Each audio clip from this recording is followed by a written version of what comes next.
Too sweet!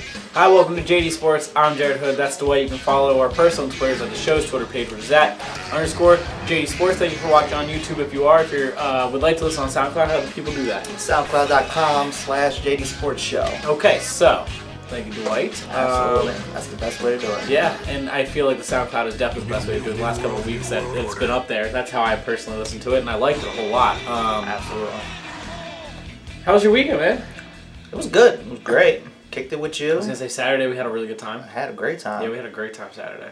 Much needed. Pretty relaxing the rest of the weekend.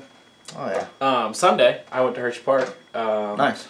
With a couple of friends that I work with. Charisse, who actually watched the show. Shout out to Charisse. Absolutely. She was looking for a shout out, so I said I'd say what up. She watches the show. So, but I went with her and a couple other friends. Do me a favor, Charisse, and share that love. Anybody. If you're watching, anybody or listening, share it. If you like it, share it, like it, comment. We need more of that. More of that. Get more of that going. Appreciate that. So, for the people who are not living in this area, don't know us personally, we live towards Hershey, Pennsylvania, and I don't go to Hershey Park as much as I used to when I was younger, and I had a blast. I haven't been there in a very long time, probably since before I moved to Ocean City. I was there for like Christmas Candyland and things like that, but I haven't been there full blast, able to go run all the rides and do everything. It was a good time, so I'm glad I went. I haven't been in about 3 years, so that's what's up. I hope to do that again. It's, you know what's crazy? Even in that little time frame, it's so different. Like the sights and the sounds and the smell is still the same, but like then you see a new roller coaster and the colors, and it's just every a whole. Year, it's crazy. It's every year. It's a pretty cool attraction to be that close to us, and then it's something that we also probably take for granted by never going to. Oh, extremely. We extremely take it for granted. I mean, I don't do heights and roller coasters, but I mean, and I do, and I like it. Even so, it's still a cool place to kick it. But yeah, so I hope to get back there. We do definitely take advantage of it. Not to be a Hershey Park promo. I mean, if y'all want us to, I mean, hey, just shoot me some tickets, Hershey. So that leads me to sports. There were sports going on? This is Dwight's favorite time of year. There is absolutely no First sports that he ever has to worry about during this time of year. Even though... I'm chilling. What do you like more? Football or basketball? NBA or NFL? I know you don't like either organization, but I just mean in general watching the sport. I've said it before. I love the NFL, but I always have given the slight edge ever since I was a kid. Yeah, that's just the first thing that I was linked to. Okay. I always give the edge to the NBA. I don't know if it's just more personal because you recognize faces more or what it is because there's like more stars in that sense. Well, it doesn't matter either way. Both of them are 12 months a year, news cycle. You can find something to talk about. You could be picking, but yeah. The NBA... I felt like kind of when we opened the show today, I should have like had like balloons and some like horns and like a pop of the confetti to go everywhere, and we should have had like a process complete behind us or something like that. The draft was last week. Fultz is finally a Sixer, and I think they're going to start trying to win games. We talked about all that last week, so that wasn't where I was going with this. My point of all of that is on that day that they picked up Fultz. They call themselves the Feds. The Feds. I wasn't even going to start talking about the Feds. That's hilarious. You brought the Feds up. I'm glad you... You're like Kevin Durant. You're probably making fun of the Feds, but that's okay. I'm letting it go. I'm just going to watch him, bro. I'm just going to say LOL. I'm letting that go. So... I respect the police. Just throwing that out there. I respect them. And that's what they're... For the people who don't know, quickly, that's what they're calling the new Sixers, because their names add up to be the word Feds. Anyways. Not touching it. So... We need sponsors. Not what I was going with. Yeah, we need sponsors. Don't touch that. Dwight, don't touch that. I just thought it was funny. No, I did think it was funny. No, it is funny. Okay, I thought the nickname. Really? I thought the nickname was like when I first saw it on draft night. I saw somebody say Feds, and I saw it from a Sixers fan before I saw it like anywhere else, and I was like, who wants to root for that? No, seriously, I'm sorry. Who wants to root for the Feds? It was one of the players. One of the players tweeted they were. it out. Yeah, no, I know. I didn't know that. I saw it from, I follow a lot of Sixers fans because out of all of Philadelphia sports Twitter, my favorite is Sixers. Like the Sixers fan base on Twitter is the funnest because A, there's not a whole lot of us, and B, we like to kind of have fun with ourselves because we understand where the Sixers have been in the place of relevancy lately. So we have a good time. No, one of them tweeted out something really funny about this Feds thing, and I put it together, and I was like, wait, that's the name of that's all their names put together. I was like, is that why they tweeted Feds? Yeah. And I saw another one a couple ones later, and I was like, oh, that's why they're tweeting Feds. And then I saw the original tweet from a player. I want to say it was Embiid, probably. I don't remember. I forget. I'm just going to assume it was Embiid if we're talking Twitter and funny.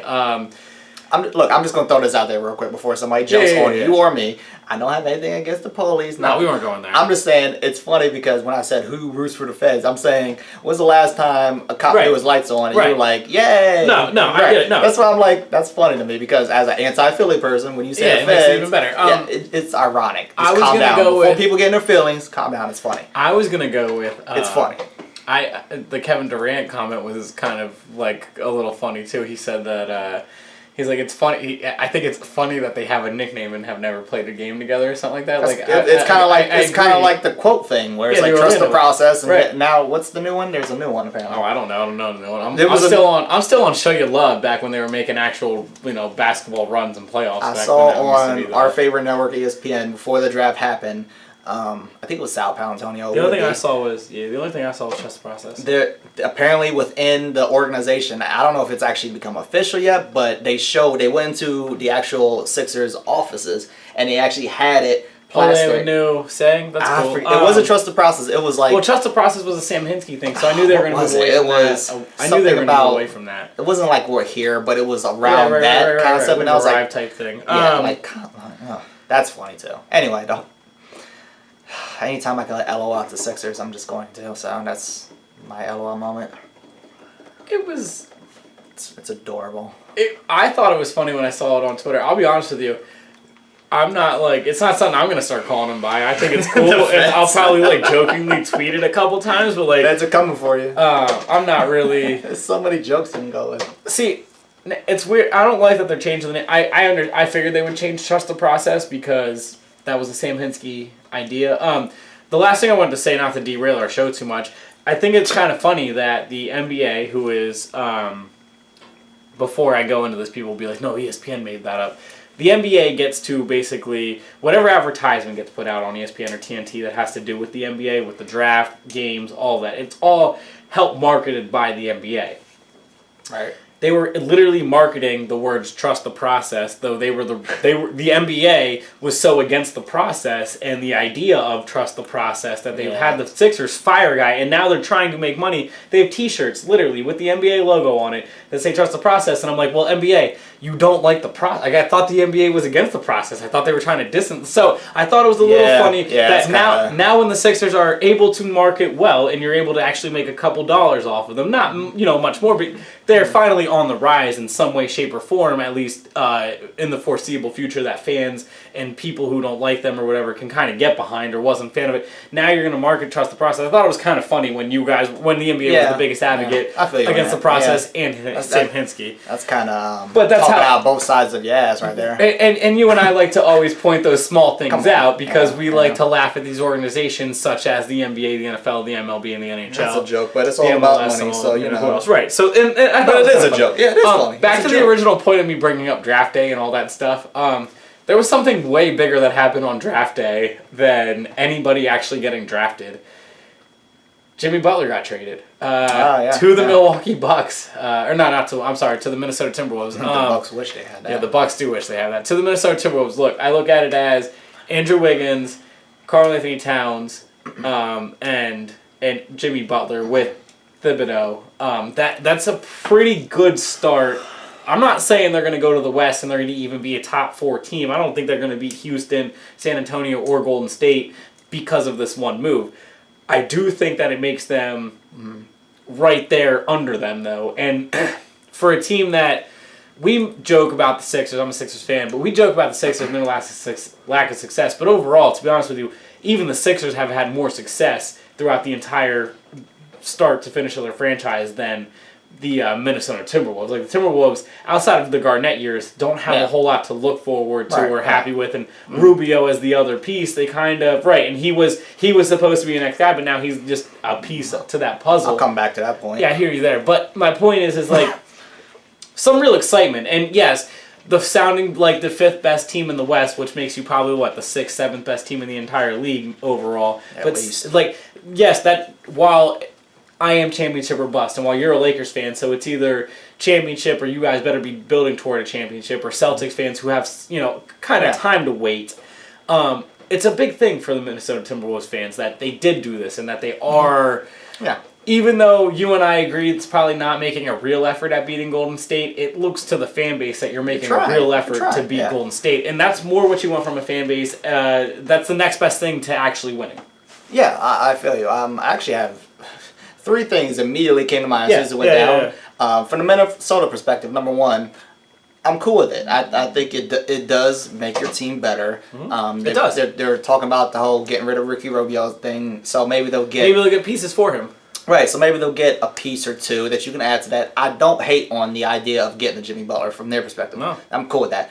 Second point, from the Chicago perspective, I'm like, well, you couldn't get something a little better than what the Timberwolves were able to offer you. Yeah. You couldn't get Paul. I don't know. I'm just throwing things out there. Paul George. You couldn't get Kevin Love. You couldn't get something that can help you today instead of. I mean, Zach LaVine. He's cool, but he's not Jimmy Butler caliber. You know what I mean? Like he's like the tier below. No. Like there's like what I was trying to explain last week. There's like Kevin Garnett. There's Kevin Durant, LeBron, and Steph, and all that. And there's Jimmy Butler like right under and here. And then there's kind of everyone else. Then there's like there's a gap for everyone. Zach LaVine, and then there's. Right. My point is, you could have figured something to match that. To my point with the Paul George thing last week, what I was trying to say, what you were just saying there, my point with Paul George was no matter what you get back in return, it won't be Paul George. So what you're saying there is, when you're trading with Jimmy Butler, you're not getting back, even in the combined deal of your best player, Zach LaVine, you're not getting a Jimmy Butler back. I feel like the Bulls just pulled the trigger on that, and I think it was foolish from their perspective. I think Jimmy Butler should have been the franchise guy, and you should have just figured out a way to. Why were the Bulls giving up the 16th pick as well? This is what I'm saying. I feel like they gave up just too much, and what did you get? Like they drafted some guy. I tweeted out what they're hoping he's the next. Yeah, I saw his name. I forget who he is, but I saw his name. I'm drawing a blank. They think he's the next. Who's the boy out of New York? Porzingis? Yeah, I was like, is he the next Porzingis? They drafted the I forget his name now. The guy, right. He played for Gonzaga last year. So are they hoping he's the next Porzingis? I mean, good luck. The third point, real quick. No, yeah. Jimmy Butler. I just thought it was ironic. I don't remember exactly if he said it or not, but wasn't he at least in that conversation of crew people when Tebow was in Chicago saying, "Man, he runs us too hard. You know, we don't like this style, blah blah blah." But yet he seems to be so hype and excited to go on to Minnesota. I might be wrong, but I seem to recall he was part of that. He was on that team, but I don't think he was the one saying that. I'm pretty sure that was Derrick Rose. Right. I think that was Derrick Rose or Joakim Noah saying that. All I've heard. I know a lot of them were saying that. All I've heard between Thibodeau and Jimmy Butler was that Butler was one of the few players left in the locker room that still wanted Thibodeau to be there, and Thibodeau's favorite person in the locker room when he left was Jimmy Butler. Now you might be right. I don't remember. I haven't really followed up on the story like when that happened. I've only heard this since the trade, so this could be them all just saying this since the trade. Plus, Thibodeau is the GM of the Timberwolves as well. He would have never went after Butler. I feel like if Butler was part of that crew that felt that way. Do you know what I mean? Yeah. No, and I say that because he is the GM, so he's the one physically saying, "I wanted Jimmy Butler here," not really like it's a forced upon thing. You were the coach and that type of thing. So that's the only reason I feel like he probably wasn't part of that camp, but. He was on those teams, and it kind of he was the most. I do know for a fact he has been the most outspoken since Thibodeau has been there about not liking the culture of the coach that is there. Frank Hoiberg or how you pronounce his name for the Bulls. You had it right the first time. The Butler was one of the first people about 30 games in to that guy's career of saying he isn't what we should expect as a coach type thing. So. You might be right. I just thought. Or my other thought is if he was one of the people saying bad things about Thibodeau, he has called Thibodeau since and been like, "My bad. Obviously, I was wrong. This guy. I was a better player. This guy ain't you. Even though I might have had a harder time under you. So even if he was part of the problem at first, maybe he's matured more, and Thibodeau was like, "I'll eat that up" type thing. Hey, I'm cool with what the Timberwolves are doing. They got a solid coach. They got Jimmy Butler now. They got Karl Anthony Towns. They got. Whatever they do with Ricky Rubio, they'll have a solid little group of guys that can. I was gonna say back to your respectable point, out there. And we talked about Paul George last week. And it's kind of the best way to put this to me is, no matter what the deal is in the NBA, if it's involving a player with the caliber of Jimmy Butler or Paul George or Dwayne Wade or not Dwayne Wade anymore, but.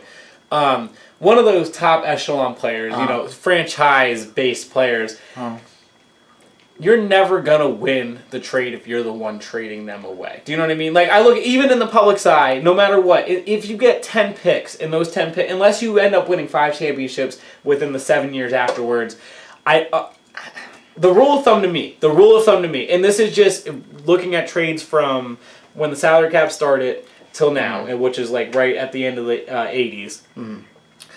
Every trade has been, the winner of the trade has who gotten the better player. Whether that has to be Eric Snow for, I don't know, Rajah Bell, even though that would never happen. Do you know what I mean? Like, every trade, the winner has been based on, no matter how much the other team got back, the team who got the better player, the one better individual player. Because in the NBA, one individual player sometimes is better than 3 players. A guy like LeBron's better than 7 players sometimes. Or, a guy like KD's better than 7 players sometimes. So, Jimmy, and I hear you. That's why I just think LaVine's the best like there thing. Could have been something a little more. Just a little more.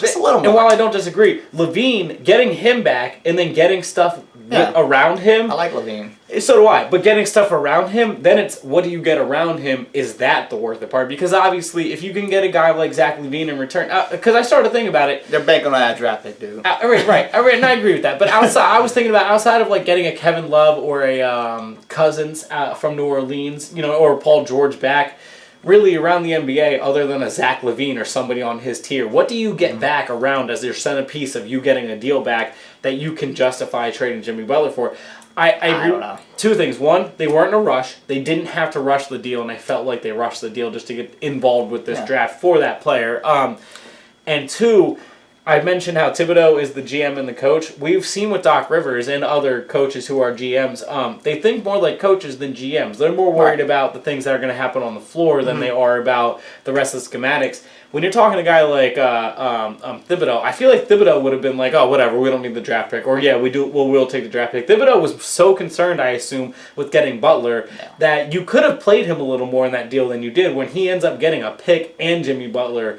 That's kind of where I find I don't think Chicago failed as much as everyone's saying they did, but at the same time I do agree with what everyone's saying on the sense of Chicago probably could have at least waited out and seen if they got something better. I think they could have done better. They claimed after it happened that was the best offer available. So I mean, hey, if that's really the case, they've been asking for like 6 months now, and that's the best offer over the 6 months type thing, right? And I'm with you. There's no way they sat. How long have like I said, I like Zach LaVine, but come on, man. Right, exactly. No way offered a little something better, just an additional draft pick on top. Like, I don't know. And as a GM, cash incentive, something that can entice you. Take yourself as a GM of a random team that needs a player like Jimmy Butler. Like the Lakers could have give you the D'Angelo Russell for Jimmy Butler. Like you want to want D'Angelo? I don't know. I'm just throwing the point is LaVine better than Russell? Right. So then you start getting into all, and that's where okay. But that's my point. Is that I could just throw something out there, I feel like if I could just throw a random name out there, they can kind of. It's not much better or much worse. Right. Okay. So that to me that tells me that there had to be something else. I was gonna go with like, say you're the Mavs GM or say you're the Blazers GM. Like, what do you realistically have to offer when you hear Jimmy Butler's available? That is better than LaVine. You know what I mean? Like you start looking around the NBA and it's like either you're giving up too much for Jimmy Butler or you're not giving up enough for Jimmy Butler. And it looked Celtics could have given up something. And it looked like Chicago was in the position of not being able to get enough back for Jimmy Butler. And I don't disagree with that as well. The Celtics have like 1,000 draft picks and they got a couple of decent assets. And a really big part of me thinks that they're still going after Paul George, even though I think Paul George is going to end up in Miami, Cleveland, or LA over them. But it's not the point. Hypothetical. Do you give up Avery Bradley for Jimmy Butler? Because I might. For Jimmy Butler? Yeah. My point is that I feel like okay, so is Avery Bradley a better choice than Zach LaVine? This is why I'm saying I feel like I'm just naming crap off the top of my head, and I feel like okay. If you're telling me if I'm Chicago, if I'm getting Zach LaVine or Avery Bradley, now obviously you're talking about just the individual players. If Boston could sweeten the deal around Avery Bradley a little more, then you're going to add a couple picks. Because what Minnesota put around LaVine, I wasn't super big on. But if you're telling me I get Avery Bradley and then a better deal around him over LaVine and a worse deal, I'd probably take Avery Bradley. Because Avery Bradley's not that much worse. One of those picks and then name a guy. Right. And I get to keep the 16th pick instead of trading my 16th pick. Yeah, I probably do that over sending Jimmy Butler and the 16th pick. This is my point that I feel like there had to have been something else out there, Chicago. Just saying. Yeah. But shout out to Minnesota. I like what they're doing. I think they're going to be a solid team moving forward. I like what they're doing. I like the coach. I'm cool with them. The first thing I said was about how they're not going to be a top 4 team in the West or a top 3 team and blah blah blah blah. Look, me saying that I'm not trying to knock. I'm not trying to knock them, or I'm not trying to make their fan base not. They have everything to be excited for. Like they really should be excited and hyped that their team wants to move forward. They have Thibodeau, who I find to be one of the best coaches in the NBA. They trade Ricky Rubio and get a piece or two, maybe a draft pick or something. Then. And I know you're not a Rubio fan, no, because he came in with more hype than he ended up being. But Rubio's still a solid player for what he is, and with that roster, I mean, you have Jabari, you have Karl-Anthony Towns, and you have Jimmy Butler. You talk about on the Bucks. You're right, Jabari is on the Bucks. I meant Andrew Wiggins. Sorry, Andrew Wiggins. Right. That's a solid little team. You're talking Andrew Wiggins, Karl-Anthony Towns, and Butler. That's actually a pretty solid big 3. And they're young. When you're talking about get a bench around them, get a decent point guard. They'll be all right. It's not LeBron, Kyrie, and Love, but my point is you're building something like a LeBron, Kyrie, and Love. Like you have your big 3 now, and you got a great coach. I don't hate it. Shout out to Minnesota. Good trade for them. So speaking of the NBA, right? When was the last regular season game? Like 3 months ago. No, I don't. Like a month and a half ago, probably. At least. Well, we're in. It's before June. Easter, right? Yeah. It was in April, like early April. Yeah. I want to say like April 15th was the opening of the playoffs. So we're like probably accurate. So we're looking at like 2.5 months ish, right? Sure. So we still care about things that happen in the regular season, yeah. Mhm. Cool, because the NBA awards weren't until just earlier this week, Dwight. So to your point, did I care about what happened? Mm-hmm. No, I did not. There was a lot that happened between the regular season and the actual regular season awards. I needed a refresher. Can we just get this out the way? Did you watch the award show? No. Okay, neither did I. Okay, go ahead. That's the first big problem. Just fix that. Okay, real quick. From what I've heard, the day after. Don't put an award show on. Don't put an award show on. Okay, well, I wasn't even going to go there, but because what I've heard the day after, as we're recording this, is that it was actually a good show. I didn't watch it, you didn't watch it, but from what I've heard, it was a good show. I've heard it was actually a solid show. But I don't doubt that. Don't do it after the NBA Finals. My biggest if you're going to do it, which you shouldn't have to, but if you're going to do it, don't do it after the Finals, because you have to think back, because people can't, as they're having arguments today, yesterday, last week, they were just talking about LeBron and Golden State for 4 weeks. We're thinking about the playoffs, we're thinking about the finals. We're not thinking about the regular season. You have to go, yeah, I remember this happened, and this was actually cool, but it had nothing to do with the playoffs. So, moving forward, NBA, just fix that aspect. My thing was, how do you have, like, we talked about this when they first announced the awards, and there was no way of us putting real players or scenarios in this. It is about the 4th of July, like we said. Right, and there's no way of us putting real players or scenarios in this, but now we're able to put real players and scenarios in this. The way we were trying to explain this when they first announced it was, can you imagine a guy like Paul George telling the Indiana Pacers he doesn't want to be with the Indiana Pacers sometime between the NBA Finals and that award show? Well, now the face of the Indiana Pacers, who is still an Indiana Pacer, will not be at that award show because, well, he's the face of the Indiana Pacers and he's not going to be with the Indiana Pacers in 5 months. And how awkward is it if he gets an award with the Indiana Pacers? And we were making these jokes, like we were talking about how, the better example is, I didn't watch it, but I just assume 0 Cavaliers showed up to that, right? Like you can't. We already knew LeBron was going. Okay, you can't imagine LeBron's going to be there. I'm assuming. I highly doubt Kevin Love wants to be there, considering they keep talking about trade talks. In the last week, JR might have showed up. In the last week, he just likes free alcohol. I was gonna say he might have showed up for the turn up at Nicki Minaj. Yeah, but he's a pops now. He's a pops now.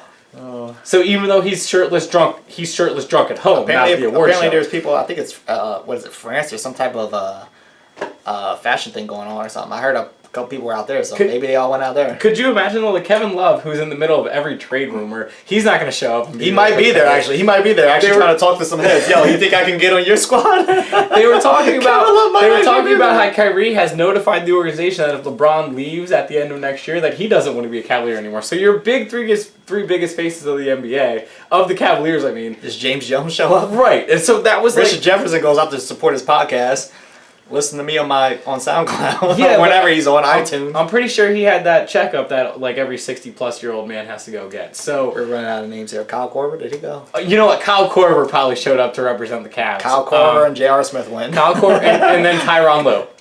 Which one? I was gonna say which one is the designated driver? Korver. Korver. Yeah, Korver. Yeah, Korver. Korver's definitely the designated driver. And you know, JR heard designated driver, so he was like, "Fuck it, I'll show up." And Korver was like, "Yeah." So I got you, JR. Cleveland, this is for you. Shots. This was my point. Now, you know what? Actually, a better example than Cleveland, who actually all those players are still technically right now under contract with Cleveland. I got a better example for you. Who? The Clippers. Is Blake showing up? Is CP3 showing up? Unless we're going back to my Kevin Love joke and they're going to market, and no. Apparently, DeAndre Jordan is the center of trade talks. Is he going to show up? That team's done. Okay, but this is my point. No, We've just named three teams with players that guaranteed won't show up. That is like it's just awkward. It's a really bad idea. The Clippers is the best example. And so it's a really bad idea to have your award show during the time when things really spark up to be the most controversial times between the players and their own franchises. But it's a player-run league, and we support our players. And this is what we were joking about the teams. Like, but could you imagine last year when? Because last year at this time, the big talk was, what's Kevin Durant going to do? Is he going to come back to Oklahoma City or is he not? Could you imagine if the award show was right then and there? Like, okay, so you were literally in between the time when Durant said, "I'm gonna weigh my options out," but I still haven't signed with anybody yet because I can't sign with anybody for 4 more days. So like, I don't necessarily I love you guys. not want to be with Oklahoma City, but I don't want to be with Oklahoma City. But I'm gonna show an award show, and you guys can just introduce me as the Thunder. like what? So that's where we're at. That was kind of how I felt about the entire idea of this show. Fair enough. No, I'm right there with you. We were both joking about that all year. Getting into the show itself, while we didn't watch, I'll be honest with you, I went and because I know Drake gets clowned a lot, and I'm not even the biggest fan of Aubrey Graham. Who? Who he play for? But I like Drake's music. That's Drake's real name, Aubrey Graham. Really? That's why I said it. Yeah, that's his real name. Aubrey Graham is his real name. See why he goes by Drake. Drake's his middle name. So really, yeah, like his actual Aubrey Drake Graham is his name. I'm not gonna talk about anybody's parents out here. Go ahead. So, go ahead. And I know he gets clowned a lot for being corny and this. He is corny. His opening monologue was pretty funny, actually. Did you see it? I didn't see it. I went and looked it up before the show because I knew we were going to do this show. I heard a line or two that he dropped. I don't know if it was. I don't think it was the opening monologue. Did they show you the Draymond part? Did you hear the Draymond part? I heard about it. Yeah. What he said about Draymond. I was like, that's Drake. Draymond has moved on from kicking people in the nuts to something even worse. His own podcast. No, I didn't hear that. Have you heard Draymond's podcast? I didn't know yet. No. Wait, I advise you to listen to 10 minutes of it because you'll turn it off after 10 minutes. It's horrible. It's not like y'all do to us at all. Right. No. But it's really bad. Like it's really bad. But it's funny and it's funny how bad it is. And Drake literally said. Well, Drake must have been on his nuts because I heard he was. He made fun of the outfit too. Yeah, that's the part I actually didn't mind the outfit. Not saying it wasn't good. I wouldn't wear shorts. I wouldn't wear shorts with a tuxedo myself. Shorts didn't look good. It didn't bother me. I thought he was all right. I've seen way worse at NBA functions millions of times. Put it that way. It's fine. I thought Drake was funny, actually. There was a part where he was saying about how he only has 2 favorite teams, so we need to stop with the whole bandwagon thing. He says, my hometown team, obviously the Raptors, and then who's ever winning. I thought it was funny. I thought it was... Because I heard one thing that I thought was funny when he got on Kenny Smith saying he was the most expendable of the whole... I did laugh when I heard that. That was good. That was actually funny. I was like... he made fun of... It's kind of true, but no, you can't get rid of Kenny. We love the Jet. No. He made a funny joke about my favorite athlete of all time, Allen Iverson, was there. He said, Allen Iverson in the house, and he's sitting here somewhere culturally spiritual trying to get to know somebody, because the way I... Have you seen an Iverson interview in the last, 5 years? He's very, Snoop. We're all... Yeah. Okay. Yes. And you know what? You know why he's very Snoop? For the same reason Snoop is Snoop. But I won't explain... don't hate on it. I won't explain that to anybody. Just gonna let that walk away. So, to the awards themselves, everyone... Here's the thing. You and I barely argued about what the awards would be when it was during the regular season or right at the end of the regular season. Like, we made the MVP argument last pretty long because that was the big thing. But in general, we didn't care necessarily about the MVP regular season award, more or less any of the real regular season awards. No. I thought it was kind of funny the day after these awards that people like legitimately were debating a lot of them. The one I saw the most was the MVP. We'll get into that. I thought that was funny, but yeah, we will get into that. The one you brought up to me was the Rookie of the Year. Which is, to me, the bigger joke. My only... And I don't really... Like, obviously, I thought Dario was going to win it. I thought Dario Starczyk, the Sixer player from Croatia, I thought he was going to win it. As long as you don't say Embiid. I thought if Embiid played like 10 to 15 more games, he would have easily won. Like, Embiid, if we're going off the base, Embiid was the best rookie last year. Okay, I won't disagree with that in that logic that people are throwing out there. But he didn't play enough games. That's just up and down. And I'm okay with that, and I know that. Yeah, you're saying the day after thing, and I'm sitting there thinking, well... Everyone talked about Embiid leading up to it as well. If Russell Westbrook only plays 30 games, but he put up the same numbers, do we make him MVP? Probably not. If you go to your job and you show up for half the amount, not even quarter, a third of the time in a year that you're supposed to be there, but you perform better than anybody, are you going to get Employee of the Year at your job? No, you're not. So people getting on this whole, they screwed over Embiid. To me, no, the Sixers screwed over Embiid. He would have won it if he would have played 10 more games. 15, 20 more games, then you give it to him. But when you play a third of the season, no, that's stupid to me. And I try to explain that to people is I don't think anybody who voted on this award or anybody who, even you, who doesn't like the Sixers or Philadelphia, I don't think anyone disagrees that Embiid was the best rookie. Right. He was the best rookie. Quote unquote, in his sophomore year, but yes. Right. But he was... Me nitpicking some more, but yes. I understand what you're saying. But he was eligible for the award. He was the best player on the floor, easily. No question. Wasn't even a conversation. It's that I can't name 3 other people. It's that he didn't play enough. My argument for Starczyk, if I don't even know who the winner was. It was Malcolm. My point. Malcolm Brogdon or whatever. Point. No disrespect. He was a second rounder from Milwaukee. No disrespect. Shout out to him. I have no idea what he did. I wouldn't even have an argument with it because I think he was really good. Frankly, I wouldn't know Starczyk without you. Dario from the Sixers, I thought had a better year, honestly. And the numbers would suggest Dario had a better year, but it's okay. And then Embiid, I felt like Embiid. Those 3. My bigger thing is, and we'll talk about Russ a little later, but they voted Russ based off of his numbers. But they voted the Rookie of the Year. The reason they didn't give to Dario is the reasoning they're saying is because the other guy made the rest of his team better. And my thing is like. They probably just. But here's it's the same people voting on the MVP, and they wouldn't vote Harden, who made his team better, and there's no question that Harden made his team better, and they were more successful because of him. What the? My thing is here's my issue with awards in general in the media, and not just the NBA, but this is a good specific for the NBA. They're not consistent. The reason they want to give it to Russell Westbrook is because of his numbers, and even though his team didn't win at a great rate. They made the playoffs, so I'm not knocking this, but win at an impressive, crazy rate, or anything. It didn't matter. He put up a triple-double. But Harden here who only put up 3 less assists in a game, or else he would have had a triple-double as well. Right. They wouldn't give it to. But in this one, they want to give it to the guy who they said because he helped his team make the playoffs over the guy Dario, who was clearly in the numbers wise, he averaged 2 more points a game.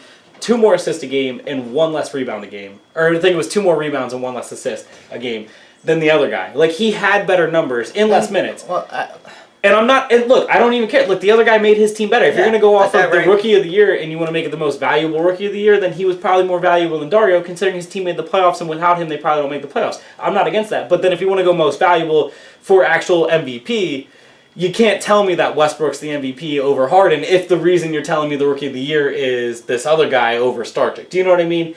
I hear you. That's my argument for him. But eventually you get to a point where you're picking hairs, and I'm sure too. Maybe pretend I know what they were thinking. Yeah, right. Maybe what you're saying. What's his name? Dario Starczyk.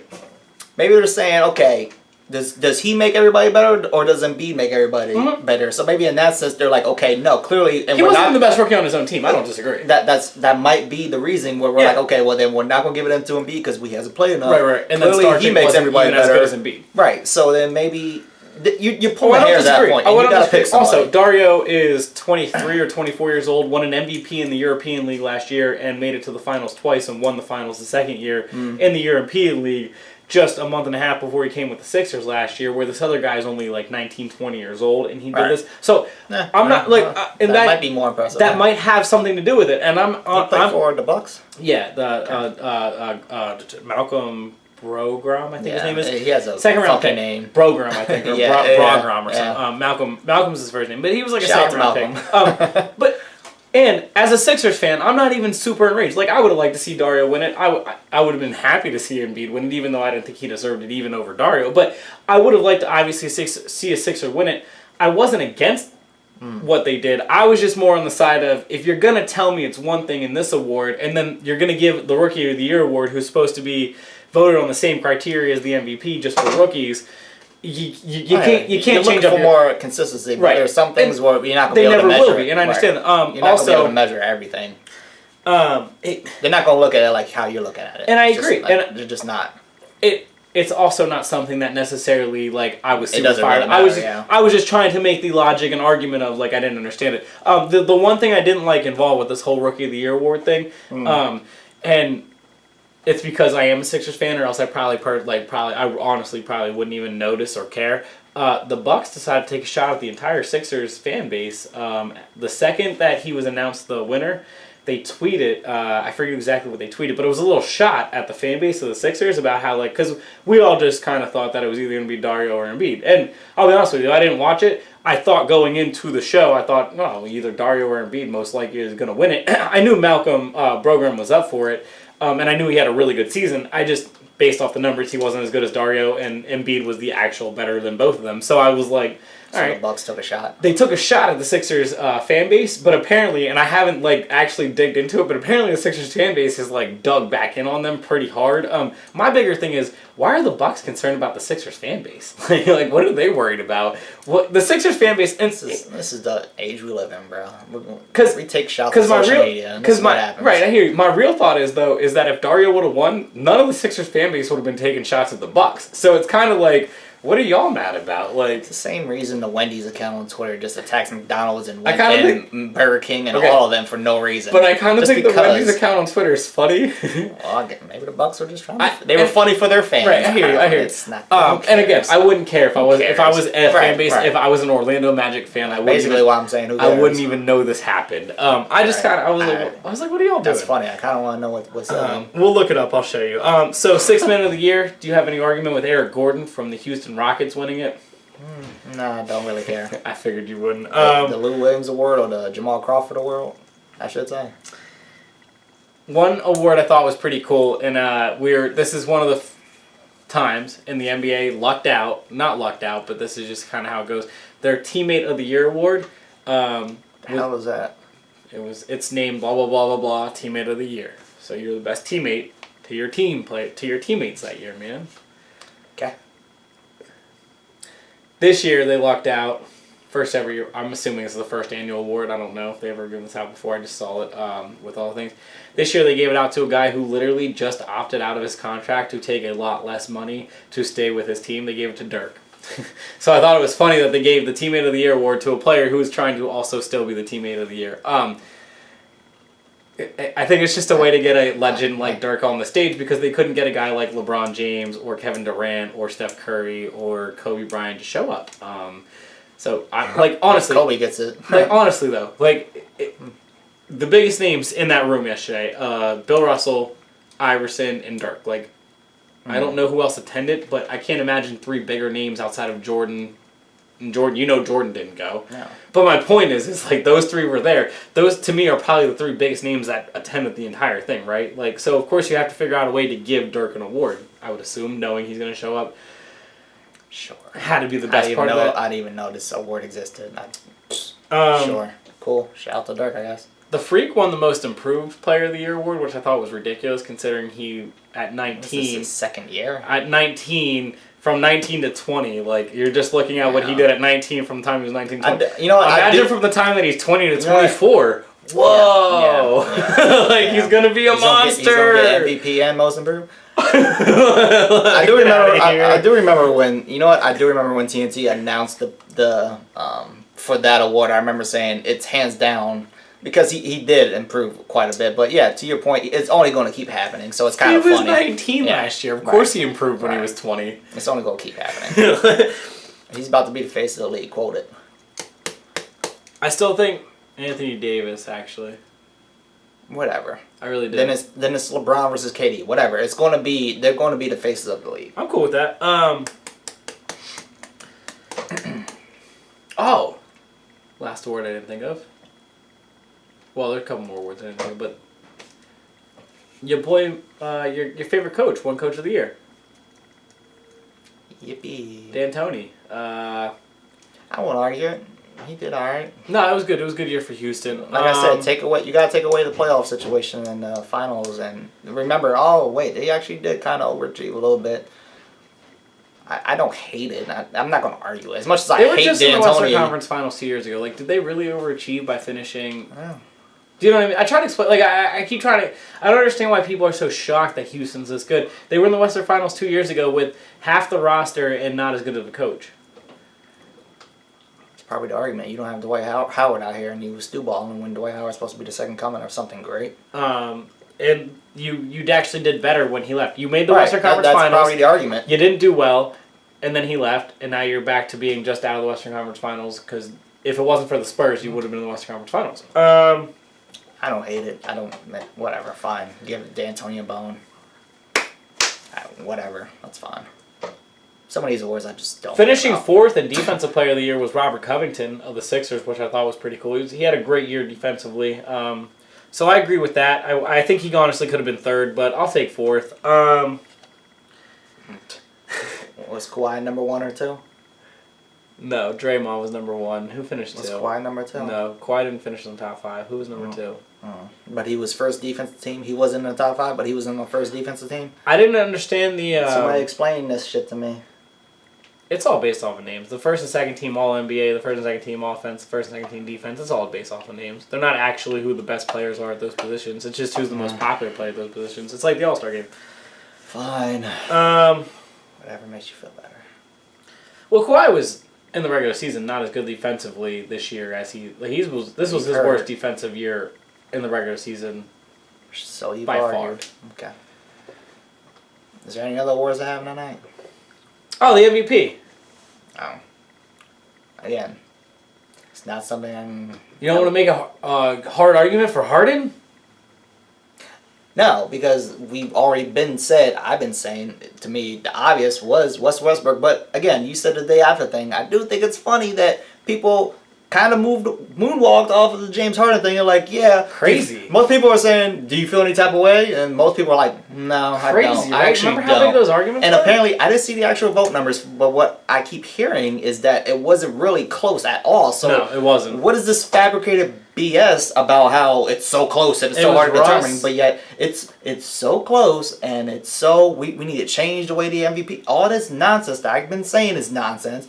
And to my point, when the votes came down, it wasn't even close. So what the hell was this fabricated argument about? Fabrication and for news.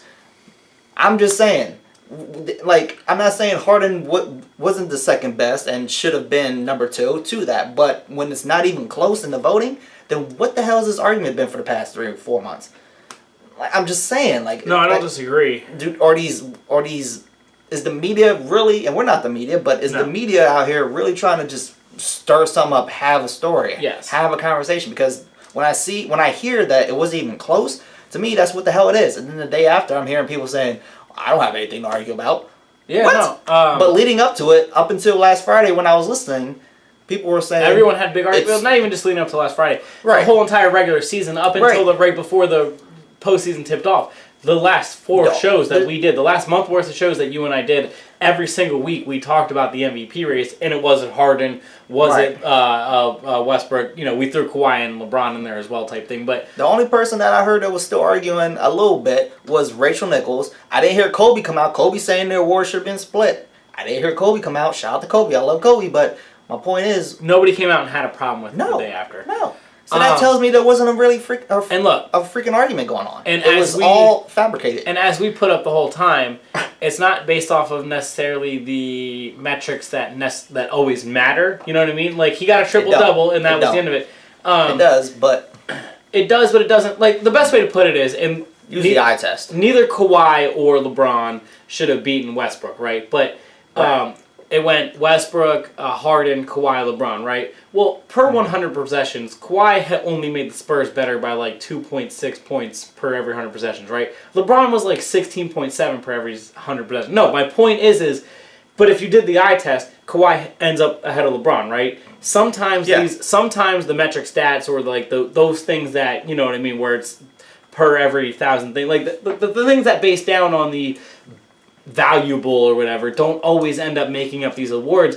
And to your point is, all that was argued was how big of a problem this was, and then the next day it wasn't a problem at all. And that's kind of where I was going. It's been my argument for 3 or 4 or 5 months, whatever it's been, dude. It's no shock to me. It's the real reason. It's why you didn't even watch it. Like no, I have no interest in that. I don't. We knew what was going. You can't not give Russell the MVP after what he did. You just can't. Exactly. Even after, you just can't. And look, there's a bigger backlash to that than there is James Harden losing. Right, and as much as we make fun of this award show being on the date it's on, I understand it doesn't make any sense for them to. The season ends on a Thursday and starts on Saturday. I understand it doesn't make any sense for them to on Friday hold an award show, or Game 7 of the Eastern or Western Conference Finals is on Sunday, and Game 1 of the Finals is on Thursday. I understand it doesn't make sense to have an award show on Tuesday. Like, I understand that if you're going to do an award show, you literally, unfortunately for the NBA, it's not like the NFL that you can do it the night before the Super Bowl. For the NBA, you literally have to do it after the Finals. My problem is that... You don't have to, though. We cared more about the MVP, though, when they gave the MVP award in the first round to Russell Westbrook before before a home game. We cared more about that then. We cared more about the most improved, the freak. How cool would it have been before Game 4 of his playoff series this year to get the most improved player of the year award when everyone is now watching him when on everybody's stage. Talking about you, Sixth man of the year like Gordon and D'Antoni getting the head coach. Like, I think it was a lot cooler. You could get that ovation from your fans. And I thought it was a lot cooler when they did it that way. And I thought, as somebody who we're not part of the media, but we want to talk about these things and we would like to be part of the media somehow. I thought as people on the side of it, it was better for us, too, to talk about it during that time. Yeah. Nobody cares. People watching this right now, they don't care about the NBA, what happened in the regular season. No. They would much rather us actually break down something about LeBron James in the finals or Golden State in the finals or how those two teams could go to a 4th straight finals against each other than they really do about what we're talking about now. So the timing of it just wasn't good. It's trash. I don't have the way to fix that, though. And there's 2 solutions. I heard one today. Either you go back to what it was forever up until That's what I would do, and I think they should do that. I heard a suggestion today, and I don't hate it. You go the NFL route. You do it right before the beginning of Game 1 of the Finals. They had that week this year. They had a whole week this year, but if put it on that weekend. But if either 2 of those series would have went 7 games, then that would have ended on a Sunday, and Thursday would have been Game 1 of the Finals. So I understand, yes, this year it looked worse than usual. You know what you do? You're the NBA. Just make it work. They can make it work. I agree. I agree. So that's the thing. Either go back or do it before. Have 1 week. Have just a designated 1 week where you have the awards, and then you can do that. It's still kind of funky, but and if you do it that way, than after the finals. And if you do it that way, where say the finals start on Thursday and the Game 7s are on Sunday, say you have the awards on Tuesday. No, my point is if you do it that way, you're really only alienating 4 teams. The 2 teams that lost in the conference finals and the 2 teams that are in the finals. Right. Unlike alienating half of the NBA and their superstars, like which I felt you did with the Clippers, Pacers, Cleveland. All of them. Yes, every Sixers. like the problem is, and I'm a Sixers fan and I'm making a shot at the Sixers. The problem is all the Sixers players would have been excited to show up to the awards last night as a team, right? Like, they would have loved it. Because they've been doing nothing for the past month. That's my point, though. Is that 2 months? Oklahoma City wanted to be there as a team. You know why? Because they've been on vacation for the last month. Cleveland doesn't want to be there as a team. At that rate, if I've been on vacation for the past month, why do I just want to make? Why? If I'm on vacation forget that. Unless I know I'm going to win something, I ain't showing. I'll give you that. But unless I know I'm going to win something. Like Oklahoma City wanted to be there for Westbrook. But my point is like... If I'm Victor Oladipo, I'm chilling. I'm in the Bahamas. I'll give you that. I'm not mad at that. I'm not mad at that. Shout out to Russ. I see you when I see you. In the summer league or whatever the hell goes on. Well, I thought it'd be pretty cool. See, Russ is one of them players. He's transcendent. He can do a little bit of everything, right? And there's a really cool league now going on, the Big Three League. Russ would be a good Big Three player. If it lasts that long, we got we got a good. You watch any of that? I did. I actually watched quite a bit on that. I watched it too. I enjoyed it. They didn't show Iverson I thought they were going to. Monday night was a little, not to be that guy, but it was a little raw for me. I was gonna say it was raw. It was raw. It was raw. Monday night was raw, and not in a good sense. I wasn't feeling raw. It wasn't raw as war. It was just raw. I wish it was raw as war. I wasn't feeling raw. I wasn't feeling the NBA Awards show. So yeah, I was switching between Raw and the Big Three. I actually watched a lot more than I thought I would. To your point, we talked about it a little earlier. In the end of June, we're getting into summer. For nothing being on right now outside of baseball. Yeah, with there not being a whole lot of and things the to NBA go on. Award shows. If you can kind of latch onto a little bit of competition and you can have a little bit of name that you can follow and get behind, it's cool to throw on if there's nothing to do, which is basically what I did. There was nothing for me to do. I threw it on and I was like, you know what? It's not that bad, but it's not something that I'm going to get excited over. So I'll be honest with you. I'm probably a little more invested in it than most people because my favorite athlete of all time is in it. I mean, you're telling me Allen Iverson going to play basketball in a jersey against other people, chances are I'm going to care about it in some way, shape, or form because he's my favorite athlete. Mr. 1 of 12? Mr. 1 of 12 in his first ever game. We didn't even show his game? They didn't show his game because he went 1 of 12. But he's the face of this. He's the face of the league. So he's the head coach of his team. He's the head coach. He's Larry. He said he's going to interchannel his Larry Brown. So here's what I love about Iverson, right? Hopefully not his game 1. Here's my favorite part about Allen Iverson.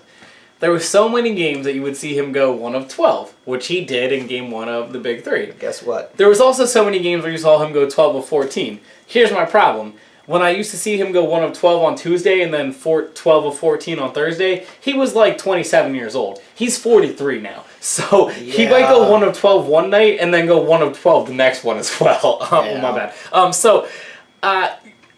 Yeah. I'm going to hold a little reservations. I've seen him dribble the ball a lot lately, and he's still got handles, but I haven't actually seen him. I haven't, honestly, I'll be real with you. Out of all the highlights I've seen him on courts over the last couple years, I've seen very little jump shots. So that makes me think he's probably lost his 20-footer that he used to have, that's what made him different, because not only will he go into the lane and get pushed to the ground and still put the ball in the hoop, it was that he could hit a 20-footer consistently, so you couldn't just wait for him to come in the lane, you had to guard him. If you don't have to guard him out 20 feet outside of the basket anymore, Allen Iverson's me playing basketball, and that's a problem. Right. Just with better handles. And you know what? And that's kind of while I was watching it. Now, the first game, I don't remember who was on what team or whatever, but I remember watching the first game. I watched it pretty much in full, and I was like, you know what? I can vibe with it. It's cool. And it gets tight in the end, and we're going to get into it, I'm sure. But as I'm watching this progress and they're showing game after game after game, I'm watching this. I'm like, who are these names out here? Like, I agree with you. Like I know of some of them, but then there's other ones. I'm like, I have no idea who you are. For year I feel like I'm filling out this 2K roster in a fantasy draft. I'm just like, okay, let me add. Sorry, Brian Cook. Let me add Kwame Brown. Right. Ricky Davis. I'm like, okay. Jason Williams. But my point is, if Jason Williams is that's the all right one, right? I hear you. Corey Maggette. And here's my thing: it's year 1. Lewis. It's year 1 of this league. I'm not gonna hate on it too much, but to my point, I was getting at was, I wouldn't spend $20 when these dudes were in their prime. I don't know if I want to spend the $20 now when they're 40 years old, but I'm willing to give it a shot. I'm gonna give it some time. Obviously, I'm biased, so if they were around me, I'd spend $25 to go to the arena and see it because Allen Iverson will be there. Are you gonna pay that money? I didn't think so. Maybe. Not there. You don't have the guarantee that you have today with Allen Iverson there. You're absolutely right. My point. What I was gonna say is, you do have a good point that after Allen Iverson, the names in this drop dramatically. Remember I was saying who was on that poster with? Yeah, I just remembered it. Jermaine O'Neal. No, no. On that poster that they kept advertising. Sam Cassell. No, it was Allen Iverson. Then it had Chauncey Billups. Yes. Kenyon Martin. That's right, Kenyon Martin. How did I forget the kiss? He was the third one. I call him the kiss because of his neck. I do love Kenyon Martin. That's so funny that he's the other. So he was the third guy. So on their poster, on their hype poster, they got 3 people. One of them Iverson. Well, 2 of them are a coach, but one of them. One's about to be a GM. So here's my thing: those 3 that they showed, are they the only 3 in the Big 3 league that got an MVP award as players? Probably, unless Jason Williams did. No, Jason Williams didn't. Like, right? So those are the only 3, right? Yeah. So they all got MVP awards. It's all. Look, No, it sounds like we're just shitting on it, no. But we're not. Like, we respect the concept of it. I think I was trying to like get the at. idea of Yeah, it. I love it. Right I now, love today, it's kind of. What I was trying to get at was. Let's get a couple more names in there. Year 1 off the ground, Allen Iverson, who is 5 years removed, 6 years removed from playing. He's literally in the Hall of Fame. That's how long he's been removed from playing. Right.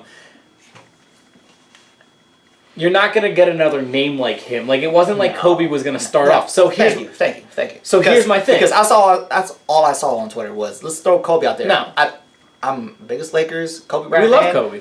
You like Kobe more than me, but I love Kobe. I don't want to see Kobe and here's his knees out there. No disrespect. Unless, is that first year, they needed some kind of traction. It's going to be 2-3 years into this when you have players who retire this year. When you have players who retire next year, the year after, it might within be cool 3 years coming back and playing for that league. It might be cool then. To not talk even more about this specifically that's going on, and if it gets better, we'll probably bring it up more, and if Iverson has a better game, I'm sure I'll talk about it. Quickly, you could put together a dream Big 3 team. Players retired right now. That are retired today? Yeah. And that could still be a good team as of right now. Who you got? Man, I'm just not going to name Paul Pierce because I'm a Lakers fan and I'm a hater. So I'm not going to name Paul Pierce, but hypothetically, he should be in there. I mean, let's just be real. I think he'd get burned by most teams, but I guess if you want to put him in there, we could. But I won't even name him. But he should be because we're haters. He should be there. But oh man, number 1 easily Ray Allen. Okay. I got Ray Allen number 1. I'd probably name Tayshaun Prince, and I put Rasheed Wallace out there. All right. That's a decent little squad. I'd be invested into that. So you'll like this, though. I like to see that. I like that. So it's just off the top of my head. My team. Okay. Kind of not fair, but we both said Ray Allen, so I'll Ray Allen off the board. But I'll still keep Ray Allen. I don't have a point guard. That's my big issue. I don't either, but I have 2 guys that can handle the ball. First, Ray Allen. All right. The other guy, and I think you'll like this, Tim Duncan. I think Timmy D would be fun in that league. I don't think he would do it, but I don't think he would ever do it either. But I think he would be fun. I was gonna say you won't get a Hall of Famer by Iverson, but outside of him though, who are you gonna get? Hall of Fame? No, I agree. Yeah. Iverson's 6 years removed from playing professional basketball. Or else would he still play it? Probably not. I don't think you get any more Hall of Famers. My other guy, Bruce Bowen. I feel like he's still got a shot. So if I had Allen and Bowen shooting threes for me all day, Tayshaun Prince with me. If I had Allen and Bowen shooting threes for me, and then Timmy D down low getting rebounds, I think I'd be alright. My honorable mention. Look, I love Allen Iverson, so of course Allen Iverson makes it. You can get the whole 04 Pistons out there, bro. Ben Wallace. Yeah, Ben Wallace. Where are some of these names? Like, there's so many names Chauncey. We could throw so many names out there. Like, where are they at? Chauncey's on it. Yeah, I know. So you were saying about haters earlier. Mm-hmm. If I had the chance to pull him out and bring him on the Big 3 team, even though I don't like him, you have to. Kevin Garnett, I would without question. You have to put KG. You have to put Paul Pierce. They're fresher out of the league. They can and they're still in shape. You have to. And so the next best, the up and coming player in the Big 3 next year or the year after, I think it'll be the year after, not next year, because I would say the year after. It'll take a couple more years. I want to say it sticks around. I want to say the main name in it, Vince Carter. Yeah. I'm throwing that out there right now. Vince Carter will be the face of the Big 3 in a couple years, man. I agree with that. And because he'll be the best player in it. But they're we just named 4, 5, 6 different players that aren't there that would just make it so much more interesting for us. Yeah. And that's all you really need. Just get a couple of these old timers that are fresh out the league that still want a ball. And to me, it's more interesting than getting, frankly, a Ricky Davis or a Brian Cook. Right. Who wants to see that? No offense, but yeah, offense, because I'd rather see these guys. If you put all those names, or even just part of those names, on these squads, it's more interesting to me. So, especially because they're younger and You think they can still do it in that environment? I'm going to keep tuning in because of Iverson. We'll see how this goes. I hope I remember in 3 weeks to keep watching. I would like to see it continue and just advance and get better and add more names. We'll see. Shout out to Ice Cube. I mean, it's a cool idea. Do you have anything else to talk about with Brown Ball? No, not at all. I don't think so. I got a couple more topics to get into.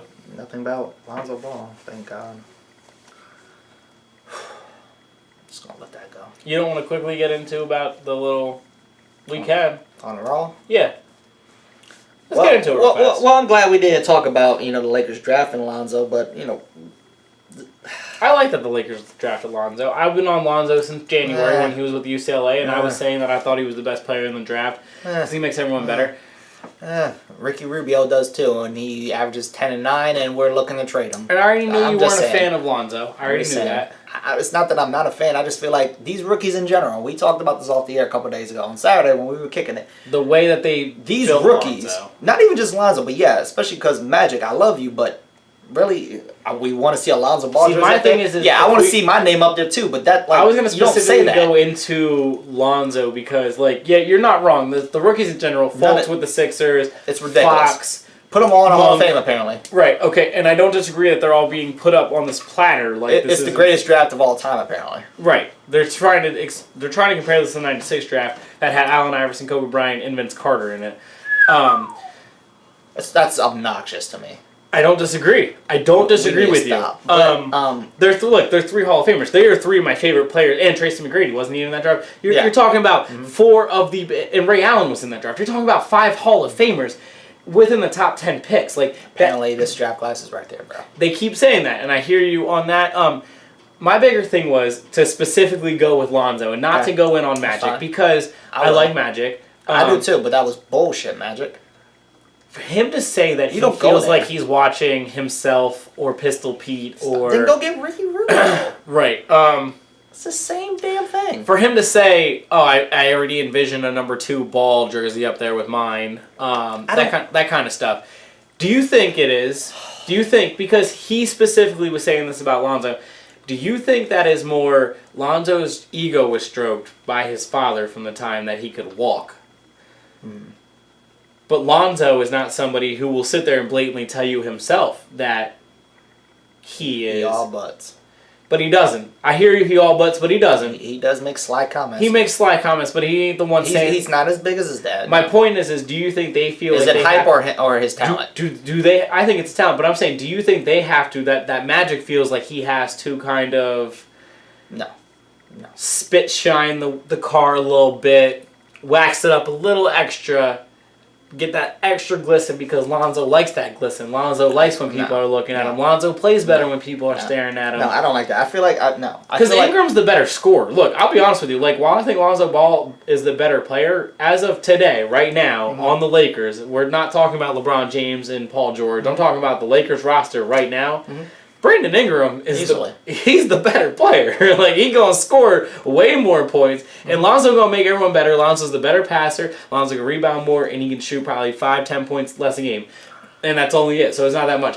But Brandon Ingram is the better player right now, today in 2017. I feel like Magic had every opportunity to kind of tone it down, and all he had to do was not make that one line that he made, and it would have been cool if he didn't say we want a Ball jersey. He said a lot of other things, but that's the one that everyone's gonna stick with. Right. He could have easily just toned it back a little bit and just be like, we have high expectations for this kid. We're gonna be great. Blah blah blah. That's all he had to do. He didn't have to go one step above or just below his father and make such ridiculous comments. Do you think Ingram is upset that this guy has never even put on a Lakers uniform and they're already trying to say Lonzo Ball's the face of our team when I'm standing here, Brandon Ingram, and I led our team as a rookie in points last year? I don't know. He might be, but this is the hype that I've been leading up to. This result, which is, I feel like other players on other teams are going to feel the need to come at this dude and just expose him. I feel like people are going to want to expose him. Do I think that Ingram is going to feel some type of way? He might, but I feel it's going to be more so if I'm facing that kid and I've been a veteran and I feel like I'm a baller. I'm going to want to attack this dude. And it's a shame, but even the not veterans, when the his feds, dad, the feds were tweeting at him. The Sixers players who aren't veterans, they were even tweeting about trying to do it. No, but that's my point. When his dad's out here, when Magic Johnson's out here, when you're on Monday Night Raw and your 15-year-old brother's dropping N-bombs out here, yeah, like I'm gonna want to expose you and your family by if I'm a player and I feel like I'm that good, I'm gonna want to expose you. Yeah. He has a target on his back, and for people to say he doesn't, I think it's ridiculous. No, I think. And I don't have to. I heard some people say, "Well, you weren't a player, so you can't even have that opinion." Okay, well, let's just wait and see. Players are going to go at him a little harder, I think, as a rookie than they would most rookies. Not that Matt Barnes would guard him, but if there's a guy like a Matt Barnes mentality that faces him, you don't think he's going to want to shove his kid around? He's going to rub him up a little bit. Yeah, he's going to rough him up a little bit. Come on now. He's going to get his. And I hope he's man enough to handle it and do better. So getting past the ridiculous things that were said... You brought up the Monday Night Raw thing. Yeah, Dean Ambrose didn't come out and save the day, man. I was scared for. So you watched the segment live? I didn't watch it live. Heck no, I didn't watch that shit live. I didn't watch the segment. I refused. I changed the channel, put on the big three. I was watching whatever. So you still haven't seen it? I saw little clips on SportsCenter today, and I was absolutely disgusted by it. It's the WWE. It's what they do. Okay, as a wrestling fan, as a WWE fan, I'm gonna be that guy. You want to be respectable, quote unquote, and I get it. LeVar, excuse me, he has the personality. He's the perfect WWE. He has that personality. I agree, yes. But when you're trying to be respectable and be on SportsCenter, to me, you don't go that route with this clown family. Frankly, they act like clowns. You have your dad come out and he's doing this and he slides under the ring, but then he runs into the ropes and he's like, oh man, I messed up, I couldn't get under the ring, and he takes his shirt off and he's doing this, and like it's clown. Then you got your 15-year-old dropping M-bombs twice. Like it's not a good look for wrestling. I don't like it. To me, it's stupid. And WWE, they had another celebrity on last night. I forget his name. Yeah, right. They were in LA. They had another celebrity. He was on commentary. He was alright, nothing great, but to me, as a wrestling fan, no, I thought it was stupid. I thought it was a mockery, and I think we need to stop giving this family shine. Like, they don't deserve it. They haven't done anything to deserve it outside of some grown ass man that can't keep his mouth shut. A lot of free publicity. They had the they had 4 T-shirts in the background on mannequins. Such a joke, dude. You got a 15-year-old swearing. What's his name? Dean Ambrose came out in a different T-shirt than one of the ones on mannequins, and a Triple B T-shirt. They all were wearing Triple B T-shirts and hats. It was a mockery to me, and I feel sorry for The Miz. Shout out to The Miz because he was a real pro in that situation. To The Miz and his wife. As a wrestling fan, I hated it. Well, The Miz wanted to be Triple B and M. Why is this a segment? This is a dog. This isn't just the dog days and the dryness of sports. This is the dryness of the WWE. We're trying to get to SummerSlam, which is in 2 months.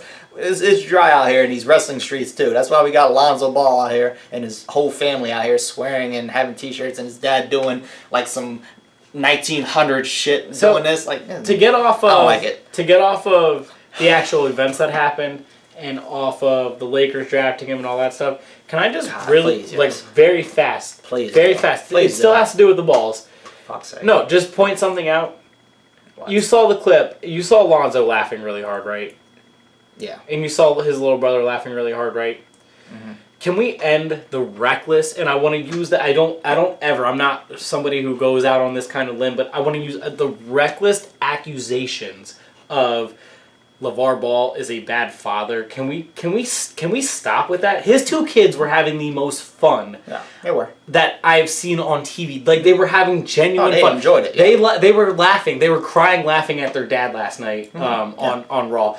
Can we stop the accusations of he is a bad father and he's doing these bad things to his sons and he's putting them in bad positions? Obviously, look, we might not agree with the way he's doing this, and I don't agree with the way he's doing what he's doing. And a lot of people don't agree with the way he's doing what he's doing.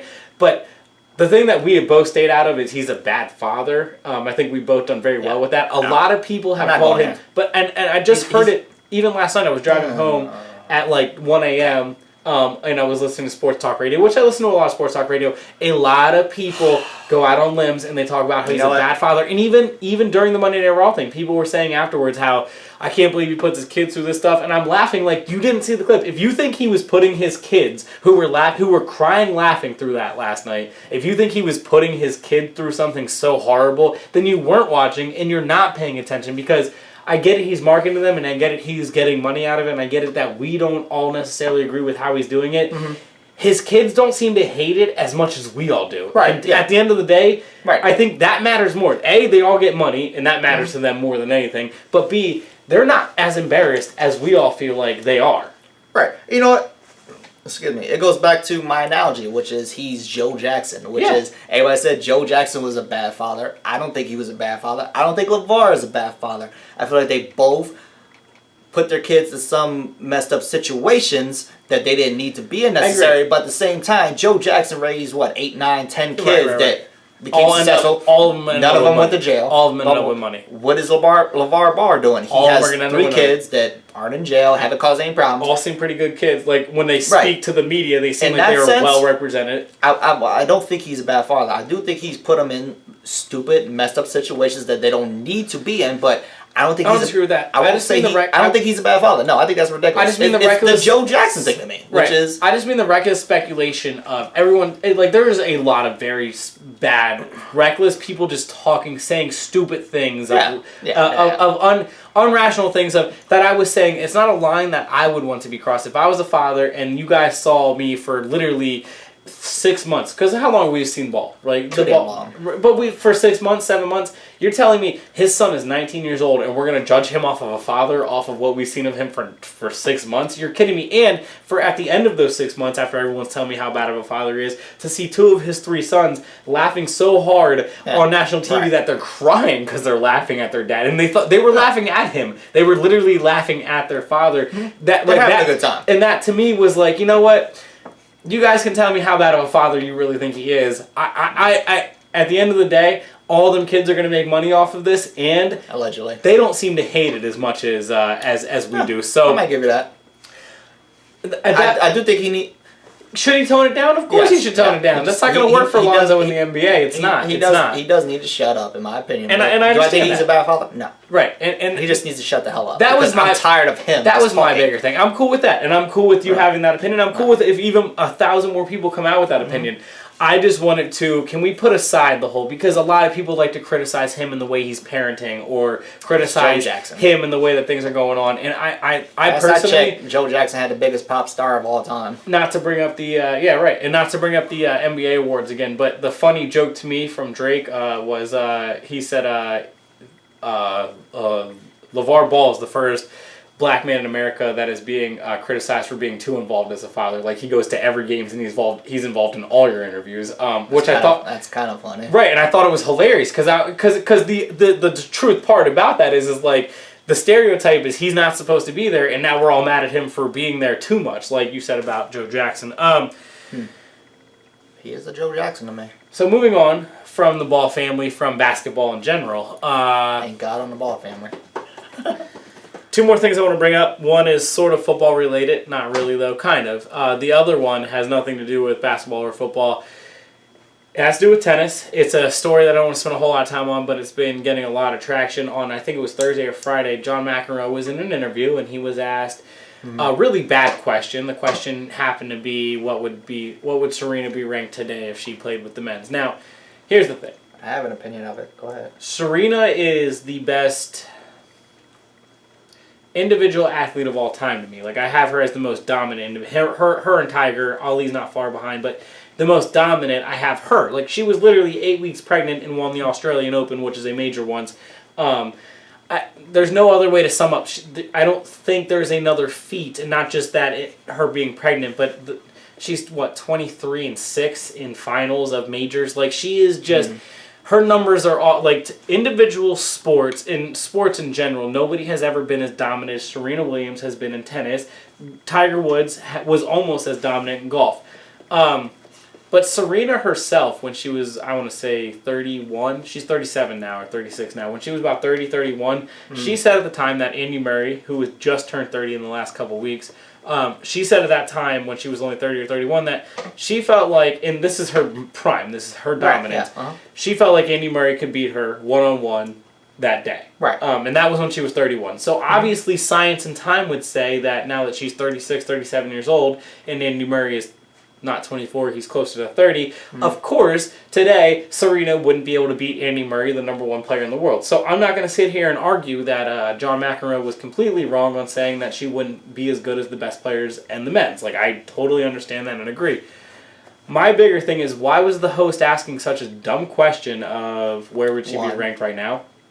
And two, what does it matter? We're not... When we talked about last week, Diana Taurasi, I don't recall being like first thing I said. I don't recall the first thing I saying after Diana Taurasi bringing up that she broke the scoring record in the WNBA was, well, what would she do as the sixth man on the Rockets? That's so funny. That's so funny because I literally thought the same thing immediately. What was the Diana Taurasi thing? I was like, well, would we argue? Didn't even talk about this last week. Would we argue her against some NBA player? No. Would we argue Lisa Leslie versus whoever was dominant against Kobe? Is it because they're individual sports? Like because it's an individual sport versus a team sport? Because it's 2017 and we got to be PC and everybody's equal. And people need to stop on McEnroe as well because I disagree with McEnroe. No, she wouldn't be the 700th player. That's a ridiculous number. Yeah, he was just talking shit. But not even the point, because McEnroe and her are friends, so this is the worst part about it. Because even if he said she'd be in the top 10, people would still be like, well, why can't she be number 2 or actually, number 3? that's literally what I was just going to say. Could you imagine, what if he said the opposite? What if he said, I think Serena would be the best tennis player in the world and she would beat all the men? How ridiculous does that sound? What kind of fire would have that started? So what should have he said? I feel like she'd be the 109th player in the world. You know what I mean? We're on the same page with this. Yeah, we right. didn't even talk about this, which is funny. But yeah, we didn't have a conversation at all. It's this punk PC world where we gotta feel like everybody's equal, even though there are boundaries to that. Yeah, you can have equal rights and all that nonsense. Well, it's not nonsense, all that stuff, but at the same time, it is nonsense because it's not equal in some aspects. Like, I don't, in a boxing match, if Floyd Mayweather really fought Ronda Rousey, as much as I thought that would be hilarious. Do we really think that Ronda Rousey would knock him out, or do we think Floyd would knock her the hell out? I was going to say Floyd would knock her the hell out. Let's just say Layla Ali was the same weight class as Floyd Mayweather, and they fought today. Let's just say they were the same weight class, and they fought today. I don't want to see that. But my point is that sounds ridiculous. That just sounds ridiculous. Me saying it sounds ridiculous. You would never compare or care. No. Look, and the thing that people don't realize about the men and the men's game in tennis, just like in golf. Like in golf, the women's tee off from about 50 to 60 yards ahead of the men. In tennis, they play 3 sets, not 5. It's the first of 3 sets, not 5. And I'm not saying Serena couldn't play 5, or I'm not saying that a man couldn't beat her in 3. My point is they're not even playing by the same sets. And she even admits that. No, I will get destroyed. She said it at 31 when she was in her prime that she would get beat by who at the time was like a 15th. Andy Murray was like the 15th best player in the world, and she was the number 1 women's player in the world. She still is, but she even said it. She wouldn't beat him. So to all those PC people, do we want to see a woman in the NFL then? Do we really want to see that? No, I don't want to see a woman in the NFL. You want to see a great woman that can throw? She could throw a mean spiral. Do we want to see Ray Lewis crap a female quarterback? I would rather see a women's league. Just like there's a women's hockey league and there's a women's NBA or WNBA. Do you want to see the greatest woman hockey player versus Crosby? No. I don't want to see David Taurasi playing LeBron James. We need to relax. It worked in NASCAR. It might work. It doesn't really work in golf, but it would work with horse racing. It would work with NASCAR. But those are not things. They're the people controlling what's happening, not necessarily doing the physical. It's a whole different element. That's kind of where I'm getting at. Is people need to figure out that there is a line. Eventually, you get to a point where there's a physical gap. Power versus mental power is 2 different things. And racing in a NASCAR is more mentally vigorous. Racing a racehorse is more mental than it is a physical thing. Yes, you have to be in physical condition to do both of them. I'm not taking that away, but my point is like a women's racer. Yes, I think that a woman could be smarter than me on a racetrack, either on a horse or in a car. But I feel like a woman my size probably wouldn't be able to beat me in one-on-one in basketball. It's just it's testosterone, science, all that random stuff that I don't know a whole lot about. There's plenty of women that could beat the shit out of me, so I'm not saying that either. I just mean in the sense of biological basis, it doesn't make sense, the comparison of this tennis thing. So everybody that got mad on John McEnroe, calm your little PC ass He down. wasn't even saying what everyone's he mad about. That's he the wasn't worst even, part about he wasn't it. even really, he wasn't being disrespectful. He was trying to be realistic. I mean, he was kind of drawing on the 700 mark, but He was just throwing a number out there. I don't think he necessarily meant she would be the 700 player. Like, I know he said the word 700. People just need to relax. Calm down. If you ask him to rank every player ahead of her, I don't think he would be able to name 700 names ahead of her. Like, I think he was just throwing a number out there. Like, yeah, I don't think that she'd be in the top, 150. Like, does it sound better if he would have said, I don't think she's in the top 150? Like, no. People still be mad. It sounds ridiculous no matter if you... So if you say she's not in the top 150 or if you say she's number 1 overall, either way you sound ridiculous, so why not just say 700? Because to his point is, you're literally comparing apples growing on a tree versus oranges growing on that tree. Because they're growing on the same tree, they're just two different fruits. Yeah. It's just ridiculous. This is where we live in, dude. I love Serena. I am one of the biggest Serena fans you were going to find. It's not about hating on him or her.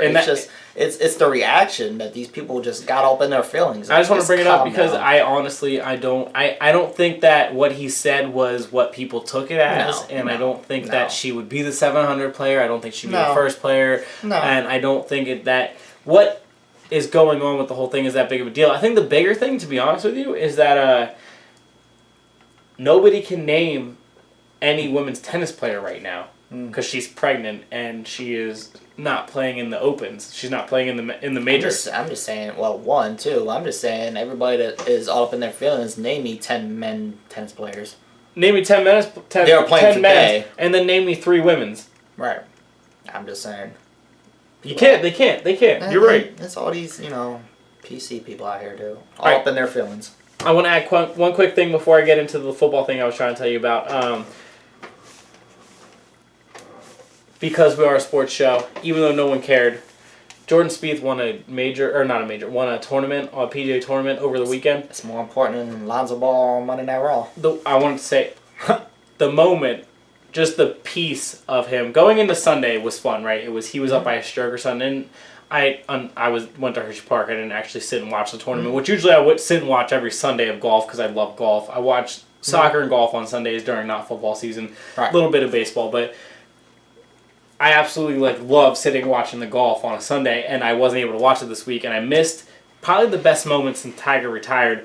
Yeah. Spieth hitting the shot out of the bunker, holing out of the bunker to win the tournament, and then him throwing his club, the caddy throwing the stick, and then them doing the jump on, that players do on the sideline after they score a touchdown. Yeah. That has to be the best celebration on a golf course since the old Tiger, when Tiger used to do the little pump fist after he used to hit a big putt to win it. That was always the best. And that is the best. Spieth, I'm going to get into something in a second that you're going to feel, you're going to laugh and completely agree with me. But before I get into that, Spieth doing that was so cool to me because golf doesn't have a lot of traction. No one's watching golf right now. No one cares about golf. Nope. Him doing that, and Spieth, who has 10 majors before the time he turned 24, the only other player in the history of golf to have 10 PGA wins before he's 24. The only other player to do that was Tiger Woods. He had 15. Spieth will only end up with 10 or 11 because he turns 24 next month or the month after. He was only going to play in 2 to 3 more tournaments, so he's not going to get to 15. But Tiger's the only other one with double digits, and he has 15.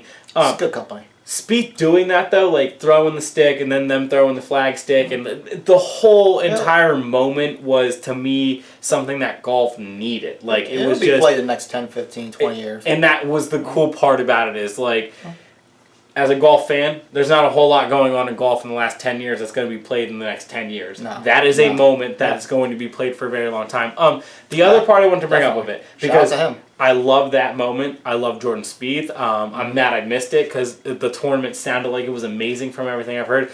The bigger thing I want to bring up, Cam Newton can't dance in the end zone without people writing a letter to the commission of the NFL saying it's offensive to them. But Jordan Spieth can throw his golf club 25 freaking yards and no one cares. We're all celebrating this. But we have problems with NFL players, or we have problems with PK Subban celebrating after he scores a goal, or we have problems with MLB players when they hit a home run by tossing their bat.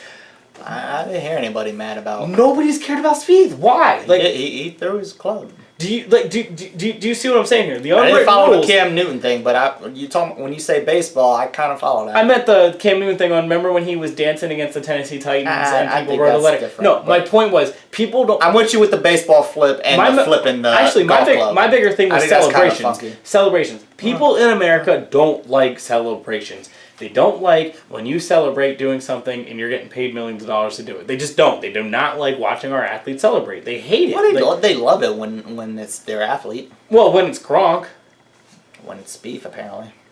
That's my point. Is it because it's Jordan Spieth? Like, if Tiger Woods would have done that, does the same reaction? My thing is it because it's Jordan Spieth that no one cares that it's this kind of celebration? Because there's unwritten rules in all these sports, and baseball's the main one, but golf is another sport that you're not supposed to really be... Like, the best picture I saw over the weekend was they have literally, at golf tournament, they have guys in blue polos who put their hands up when people aren't supposed to celebrate or, like, make noise. And the picture is all four of those guys around the 18th hole, and they have their hands up like this because they're also celebrating. Like, they're not doing this to shut the crowd up. They're also like, wow, that was the most impressive thing I've seen. So they're all celebrating. Like, the people who are telling people not to celebrate are also celebrating. And it's a great picture because the golf club's 30 feet in the freaking air. The flag stick's about to go in the air. Spieth is like, it's just a fantastic picture, but it kind of also contradicts the entire American way of we hate celebrations. And you and I don't. We love celebrations, you and I, on this show. So,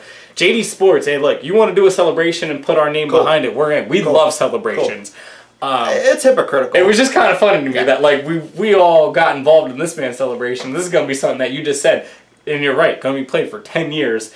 But Cam Newton dances in the end zone during a regular season game of Tennessee against Tennessee, and there's a letter written about it to the local journal. Like, just I'm not following along of why I am following along, but I'm not. Dude. We pick and choose when we're offended. Just like, speaking of, you were talking about the whole silence thing. Did you see when dudes were teeing off and they were like, "Oh, you're supposed to be silent," but people just yelling things like. I feel like there's a generation that is coming up that is kind of just like, can we just have a little bit of fun? Was it excessive and was it kind of obnoxious? I actually don't mind when people yell, like, get in the hole after the ball's hit and the ball's already in the air. It's kind of obnoxious, but at the same time, it's people trying to, can we just have a little bit of leniency? Can we have a little fun? I'm cool with it. I just don't want people yelling while they're actually going mid-stroke. Only on the sense of, I'm a golfer. Yeah, I understand. And I understand that breaks their concentration. If it's in the air, I don't really care. I'm not the guy yelling, get in the hole, but I don't mind when people... That's what she said. Yeah, right. But I don't mind when people, like, after Tiger or Spieth or somebody hits one down the fairway, as the ball's in the air and someone yells get in the hole or yells that doesn't bother me. Like, it bothers a lot of people that even then there's noise. Really did. It doesn't. That doesn't bother me. As long as it's not during the actual stroke. Go. You know what? Why? You're in public. You're in 70 acres of free air. I thought it was kind of it kind of got a little bit because it kept going. Right. I thought it was just okay. But that happens at every tournament. Now it was a little more with this tournament than usual, but it happens at every tournament. But at the same time, I'm talking out both sides of my mouth. Like I said, I feel we don't care. Yeah. Can we just have some little fun? Like, you and I both agree to have some fun. But I am with you as far as the flipping the bat, the flipping the golf club. We don't care about that, but we care about flipping the bat. Yeah, it's the same exact thing. And you know what was cool is the other golfer. So if please, the golfer that he was in the playoff with, when he did that, because he hit it in the playoff, he didn't hit it on the 18th. He hit it. It was in a playoff. It was a one-hole playoff. The other golfer actually came up and high-fived him, like did a little tap, like a little low tap as they were walking by each other. Like, nice shot, that was cool. Yeah. Where we had pitchers throwing at batters because of it, and it's like, well, he didn't try to show us his opponent. He was just excited about something he personally did. So if it's Puy out there and he does the same thing, he's getting thrown out the next game. Thought so. If he's on the golf course, if he does the same exact thing? Well, if it was Pete doing it on the golf course, no, we were outraged. America is outraged, and they are writing letters to their local journal about how Yusel Puig was throwing his golf club 25 feet in the air after he hit a shot, and he needs to act like he's been there before. There's your Cam Newton point for you, bro. Not to stay on that topic, but... Negative. Been there, done that a million times, gonna keep doing it because that's what we do. There's a really comparable situation, right? But one succeeding and the other one isn't. Not to stay on the same topic that we were just on. Okay. But Tim Tebow was batting .222 with 2 home runs and got promoted. He got promoted to high A baseball. Colin Kaepernick still isn't a quarterback in the NFL. Neither is Vince Young. Yeah, but Vince Young's better than Ryan Fitzpatrick, and we all know that. So Ryan Fitzpatrick should get his big contract, and Vince Young should. So boom, and Vince Young's right, and we're all wrong. I just had to LOL Vince Young real quick, but all right, quickly before we get into that, hold on, Vince Young. Some of the most ridiculous comments ever, because Ryan Fitzpatrick should get a contract, and Vince Young shouldn't get a contract in 2017. I was letting it go. No, we'll leave it at that. The Colin Kaepernick thing, I wasn't even going to bring that up for a long time. I just thought it was kind of ironic that we're, as of this recording, July. It's going to be July, and he's still not on our roster. But it has nothing to do with he took a knee. It was because he wasn't that good. Let me ask you a question. What's Tim Tebow batting that he got promotion? 222, 2 home runs. 222. Yeah, he would be the worst. I'm not a baseball expert, but that's what, 22%? Roughly? Just over. Literally just over. I mean, if you're rounding, it's only 22. It's almost 22, yes. Bro, I feel like I can do that right now. I don't know Let's go on the field right. Let's go on the field right now. I don't think we could do that against high A baseball. Me and you, yes, you could hit 9 out of 10. If we were going to play low A baseball, I don't think either of us would hit over 150. But let me put it to you. I won't even give you 9 out of 10. I'll give you 3 out of 10. I'd bat against you. Against me? Yeah, you would do that. If I was pitching as hard as I can, I'd give you 3 out of 10 as well. Does that mean I deserve a job? Look, 222 is something that we would never do in low A baseball, but 222 in low A baseball is not enough. It's not something we would do. It's not something that anybody else in the history of low A baseball would get promoted for. That's garbage. So why is he getting a promotion? Because his name's Tim Tebow, and they've sold out every single game. They sold out every home game they played, and they have sold out almost every road game they have played. So it's the Tim Tebow effect. It's all about the money. It has nothing to do with the way he's playing. No. It has nothing to do with the fact that you said you saw what when you were in Hershey Park? In Hershey, Pennsylvania. You saw what on Sunday? 2 Tim Tebow minor league t-shirts. Was it a Florida Gator shirt? Nope. 2 Tim Tebow minor league Was it a Denver Broncos shirt? It was before. Are you sure it was a Denver? I swear. The Broncos? Wasn't even Eagles. Wasn't even Eagles or Patriots. Right, he was an Eagle. Wasn't even Eagles or Patriots. I forgot he was an Eagle and a Patriot. Eagles or Patriots. You're in Pennsylvania. I was in PA. 2 minor league t-shirts. The same family? No, different. They were different parts of the park, within probably an hour of each other. It's all about the money, bro. So I've said it before. I don't hate Tim Tebow as a person. I like Tim Tebow. I even like Tim Tebow the athlete. I hate the aurora of this athlete who has gotten more. To me, okay, back to the LOL Vince Young thing. Right. If you want to be mad at somebody, be mad at Vince Young, because my argument's been be argumentative of Tim Tebow, because he's been given more opportunities just because he's a nice guy, which I don't hate the fact that he's a nice guy. I hate the fact that he's been given this opportunity after opportunity after opportunity because he's a nice guy. You don't think Tim Tebow should have been a quarterback in the NFL? I feel like he could have been a backup in the NFL even well after he got... I think he got pushed out by the media. I thought he was an alright quarterback. I didn't think he was good. I think he was a starter. I think he was going to win you a Super Bowl. I thought he was good enough to at least be a quarterback. I think he's better than Austin Davis is right now. I think when Tim Tebow stopped playing football, he was better than Austin Davis is right now. Yes? I thought Tim Tebow should have at least been on a squad. Okay, yes, either second or third string. Yeah, right. That's fine. And that's what I'm looking at. That's what I'm looking at. He should at least make practice squad. I'm not saying starter. No, hell no. He's at least second, if not third string on we agree there. One of the damn 32 teams. Right. But the fact that he got the baseball opportunity just because of his name and his fame is obnoxious to me. And then he goes out there and he bats horribly. 222. Look, that's horrible. I'll be honest with you. Somebody, and he gets a promotion. Right. And guess what's going to happen in September? Who's getting caught up to the Mets? If he gets to the Mets, man, I will. This is going to be turned into a very long segment. If he goes to the Mets in September, you keep telling me this, and if it really happens, I'm not going to say it's happening, dude. And if it does, we will have a very long segment when that time comes, because I will be.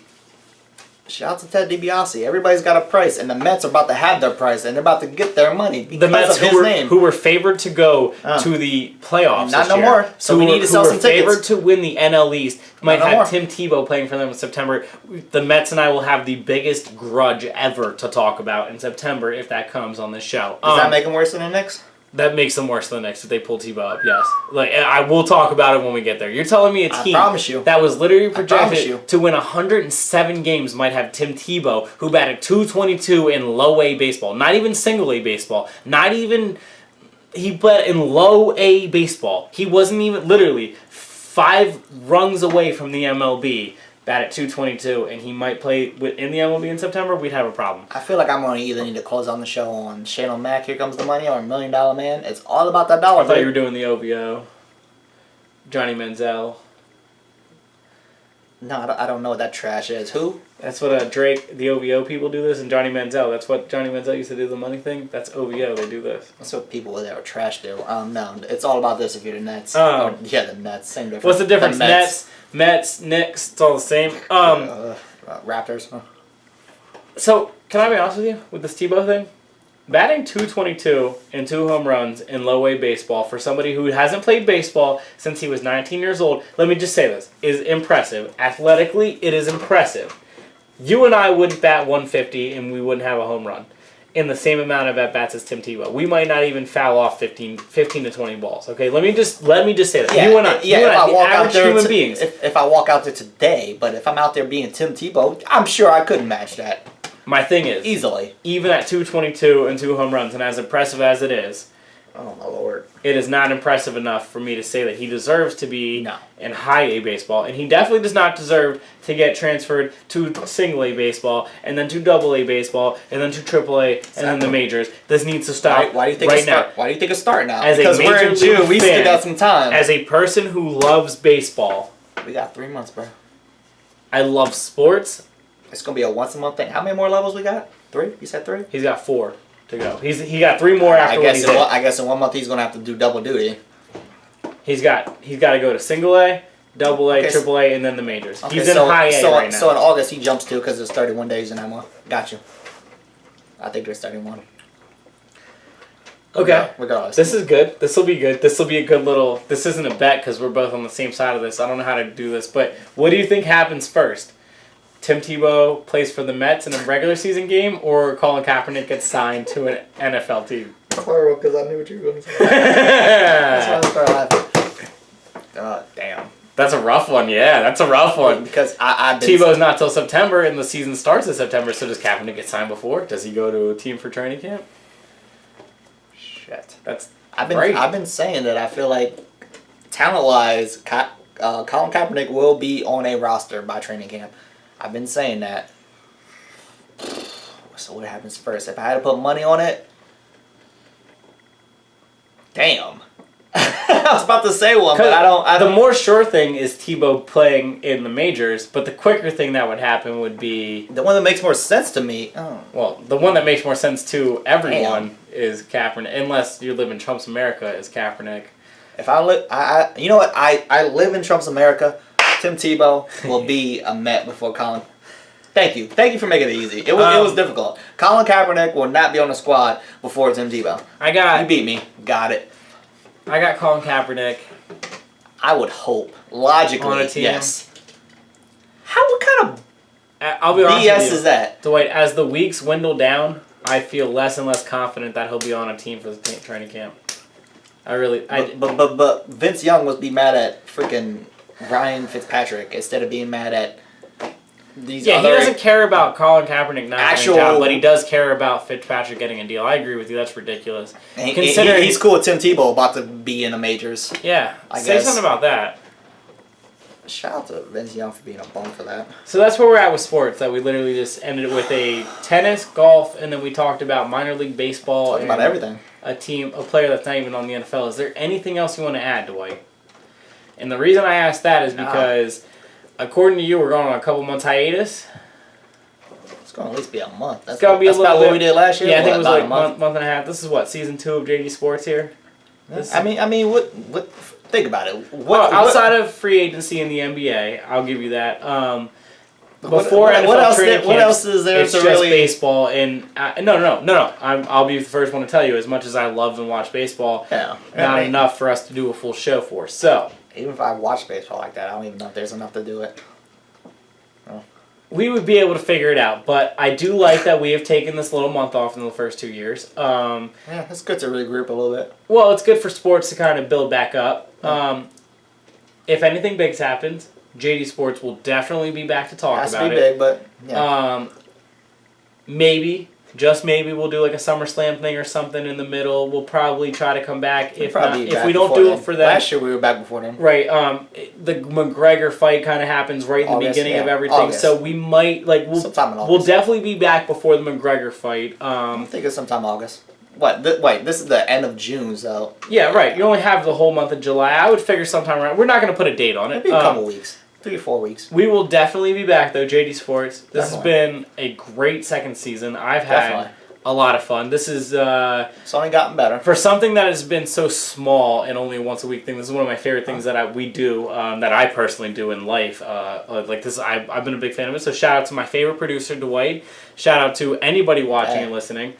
Definitely shout out to them. Shout out to the man that kind of keeps me alive. He tries to. JD Sports. It's been a great season. This has been a great 2 years. Shout out to y'all. Thank you for listening. Thank you for watching. We're looking for another 20 plus going on to this one. So this is JD Sports will be back next year. Bigger, better. Hopefully, maybe, possibly with some guests. If not, definitely with some. Was that a teaser? Maybe, definitely with some more fan interaction. As long as the fans want to interact with us. So thank you, everyone watching. Appreciate it. That teaser, though. Maybe, possibly. Now we got to pull through. JD Sports. Peace out.